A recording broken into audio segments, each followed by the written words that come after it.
ইসরায়েলে হামাসের হামলার প্রায় 1 বছর পর ইসরায়েল এখন 7টি ফ্রন্টে নিজেদের রক্ষার্থে লড়াই করছে বলে দাবি করেছেন দেশটির প্রধানমন্ত্রী বেনিয়ামিন নেতানিয়াহু। তিনি বলেছেন, হামাসের হামলার পর ইসরায়েলের দিকে এখন 7 দিক থেকে আঘাত আসছে। রোববার 6 অক্টোবর আন্তর্জাতিক সংবাদ মাধ্যম সিএনএনের প্রতিবেদনে বলা হয়, গতকাল শনিবার এক ভিডিও বার্তায় নেতানিয়াহু এই কথা বলেন। ইসরায়েল প্রধানমন্ত্রী বলেন, মানব সভ্যতার শত্রুদের বিরুদ্ধে ইসরায়েল তার দেশকে রক্ষা করতে আজ 7 ফ্রন্টের যুদ্ধ করছে। এর মধ্যে রয়েছে উত্তরে ইরান সমর্থিত হিজবুল্লাহ, গাজার হামাস, ইয়েমেনের হুথি, পশ্চিম তীরে সন্ত্রাসী এবং ইরাক ও সিরিয়ার শিয়া মিলিশিয়ারা।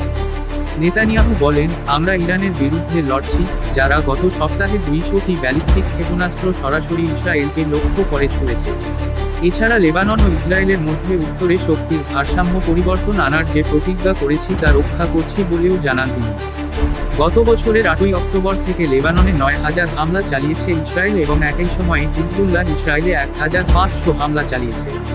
এদিন নেতানিয়াহু ফরাসি প্রেসিডেন্ট ইমানুয়েল ম্যাক্রোর বক্তব্য নিয়েও সমালোচনা করেন। তিনি বলেন, ইমানুয়েল ম্যাক্রো ও অন্যান্য দেশ যারা ইসরায়েলের বিরুদ্ধে অস্ত্র সরবরাহের নিষেধাজ্ঞার আহ্বান জানিয়েছেন তাদের প্রতি লজ্জা।